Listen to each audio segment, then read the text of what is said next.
네, 안녕하세요. 총광호입니다. 오늘은 우리 노무법인 산재의 주 종목이죠. 진폐증에 대해서 설명을 해보도록 하겠습니다. 진폐증인데 유족 사건을 할 건데 이것은 최초에서 불승인이 되고 그 이후에 심사 청구에서 취소를 받아서 지급받게 된 사례를 설명드리고자 하겠습니다.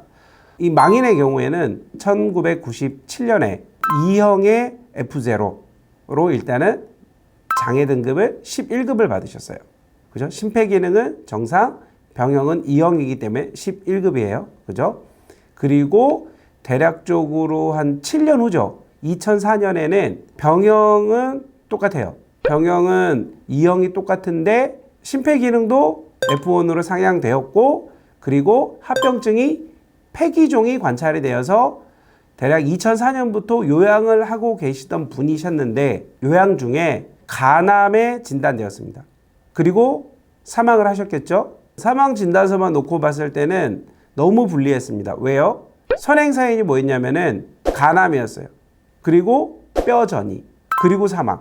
이렇게 돼 있었거든요. 그러니까 결론은 사망 진단서만 놓고 보면은 이분이 사망한 거는 간암이다. 이 간암이 전이가 되었다. 그래서 사망을 하게 되었다. 이거였거든요. 물론 여기에 콤마를 하고 선생님이 뭐를 적어주셨냐면 진폐증도 똑같이 적어주시긴 하셨어요. 그래서 되게 난해했죠. 또 두 번째로 불리한 건 뭐가 있었냐면 이분은 요양 중이긴 하였으나 코로나에 걸리셨거든요. 코로나에 걸리셨는데 코로나에 걸리고 나서 바로 돌아가신 게 아니에요. 또 일정 부분 3개월 이후에 보통 뭐 우리가 과거의 기억을 되짚어보면 통상적으로 코로나 진단된 이완된 날로부터 뭐 10일, 2주면 완치 판정을 받잖아요. 그러니까 3개월 후니까 코로나로 인한 사망도 큰 의미가 없었어요. 근데 원처분 기관에서는 다른 걸 보지 않았어요. 오롯이 이거는 저 개인적 생각인데 외향적으로 형식적인 판단만 하신 것 같아요. 아, 간암 환자였네? 전이까지 있었네? 그랬더니 이분의 사망은 폐렴은 맞는데 폐렴의 원인이 뭐냐면은 이분이 기존에 갖고 있는 진폐증이라든가 호흡기 질환의 그런 영향보다는 간암, 전이가 이루어지는 간암의 상태가 진행되었고 그로 인한 전신세약으로 인해서 폐렴이 발생되었고 그리고 악화되었을 것이다. 그래서 사망했기 때문에 이분의 사망은 진폐증보다는 간암이 더 영향을 미쳤다. 이렇게 했어요. 자, 이 말이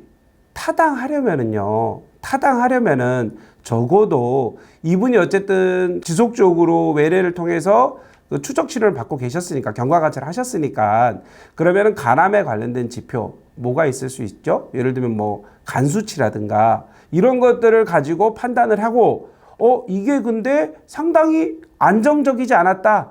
비정상적이었다. 수치가 정상 범위를 상당히 벗어났다. 내지는 못 미쳤다. 이런 근거가 있어야 될 거잖아요. 근데 그런 근거도 없이 그냥 간암 환자네? 아, 전이까지 있었네? 그러면 안 됐겠구나. 그러니까 이거는 제 생각인데 그렇게 자문의사 선생님들이 판단하지 않았을까라는 생각이 들었던 거죠. 그래서 저는 어떻게 이제 전략을 짜야 되잖아요. 했던 게 뭐였냐면 자, 첫 번째로 일단 불리한 게 간암이잖아요. 기존 질환 중에. 그죠? 그러면 이 간암이 과연 얼마나 악화되었는지, 즉 진행되고 있었는지 내지는 안정적이었는지 이거를 입증을 먼저 해야 되거든요. 왜? 당연히 간암에 대해서도 볼 거고 근데 이 간암이 만약에 진행 중이었다면 계속 전이가 되고 종양이 커졌다. 뭐 사이즈가 계속 커지고 있다. 이거는 불리하겠죠. 근데 이거 상당히 안정적이다. 잡혔다. 그냥 경과를 지켜보면 된다. 이 정도였다라면은 그건 우리한테는 상당히 유리한 게 되겠죠. 간암이 유리해서가 아니고 간암은 안정적이었기 때문에 이 고인의 사망에 큰 영향을 끼치지 않았겠다라는 주장을 할 수 있다라는 거죠. 근데 제가 의사가 아니잖아요. 그죠? 그래서 의무기록을 분석을 했어요. 그랬더니 저는 제 주장이 상당히 타당하다고 생각을 했습니다. 그래서 제3의료기관에서 자문을 받은 거죠. 그래서 그걸 근거로 주장을 했습니다. 이게 첫 번째고 두 번째는 제가 아까 말씀드렸죠. 이분이 1997년경에 처음으로 진폐 진단을 받으실 때는 2형의 F0 합병증 없음에서 장애 등급 11급 판정받은 자였고 그로부터 7년 후에는 E형의 F1이에요. F1이니까 폐기종이 합병증이 되는 거거든요. 그러면 7년 사이에 뭐가요? 심폐기능이 상당히 안 좋아졌죠. F0에서 F2분의 1을 넘어서서 F1으로, 즉 정상에서 경미를 넘어서 경도장애까지 악화되신 거예요. 근데 애석하게도 이분이 정밀 진단 받은 것, 즉 근로복지공단에서 공식적으로 이분의 폐기능에 대해서 인정한 거는 몇 년이 다죠? 2004년 정밀 진단 받으실 때 F1이 다였어요. 그러면 이제 우리는 뭐를 저는 이제 검토를 했냐면은 2004년부터 사망 직전까지 이분이 임의적으로 혹은 요양관리 규정에 의해서 PFT 검사를, 즉 폐기능 검사를 실시했는지 여부를 확인해야 할 것이고, 두 번째, 실시를 했다라면은 과연 그 수치가 최초 요양을 개시한 날로부터, 즉 2004년 기준으로 혹시 얼마나 더 악화됐을까, 증악됐을까, 이거를 저희가 보는 거죠. 근데 이걸 봤더니 제 기준으로 제가 해석했을 때는, 폐기능 검사를 해석했을 때는 이게 F2까지 가능했어요.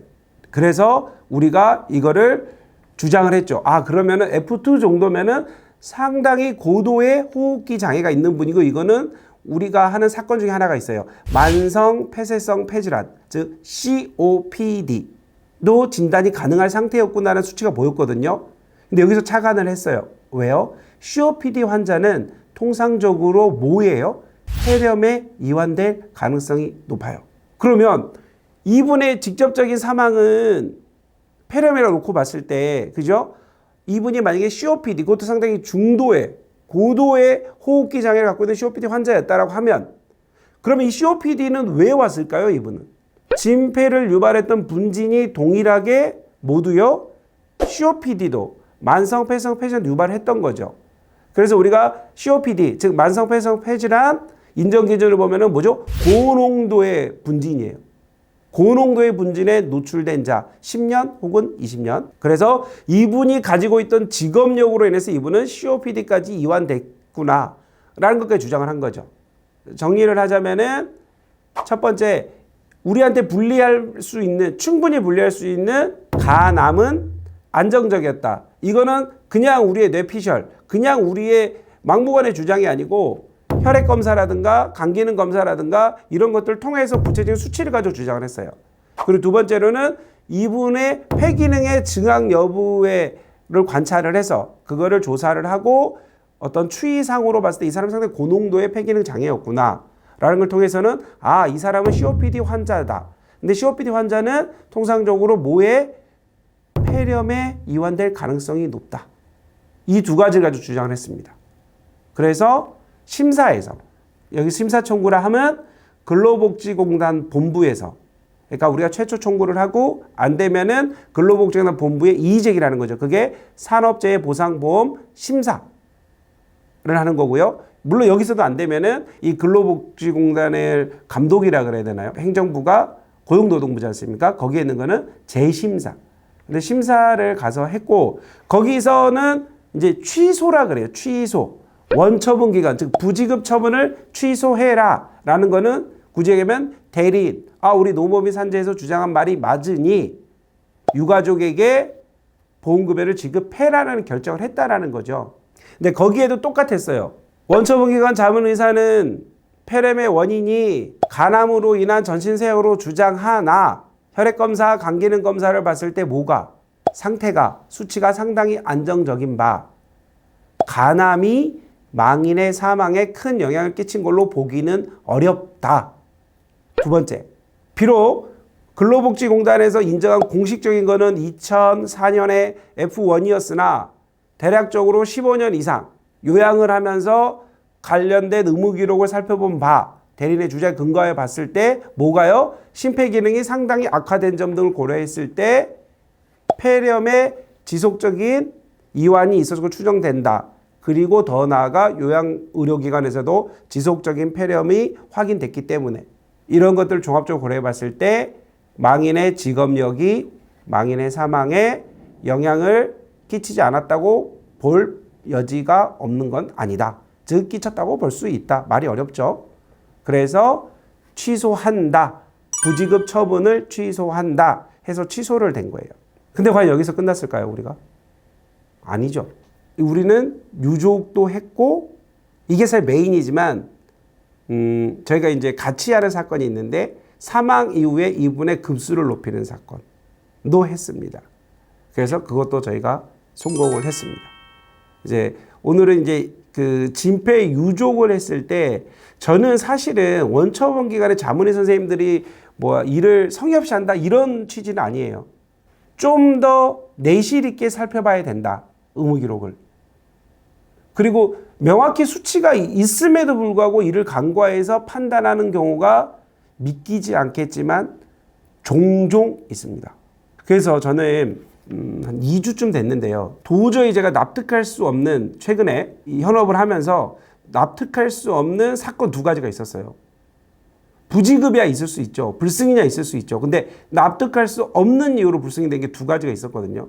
그래서 제가 이거를 한번 약간 그 고발 프로 형식으로 한번 해볼까? 이런 느낌도 갖긴 했는데, 그건 제가 조금 더 고민을 해보겠습니다. 혹여 문제가 될 여지가 있으니까. 자, 각설하고, 오늘은 이제 그 말씀을 드렸습니다. 유족 사건을 할 때, 진폐 유족 사건을 할 때, 오늘의 포인트는 뭐였냐면, 첫 번째, 기존 질환이 당연히 없는 분이 있는 분보다는 유리하다. 다만 있다 할지라도 과연 그 기존 질환이 안정적이었는지, 악화되고 있는지, 진행 중인지 등을 면밀히 검토하셔야 한다. 뭐를요? 의무기록을. 그렇게 이해하시면 될 것 같아요. 이제 이 말씀을 드리고 싶었고요. 다음에는 또 다른 내용으로 찾아뵙도록 하겠습니다. 고맙습니다.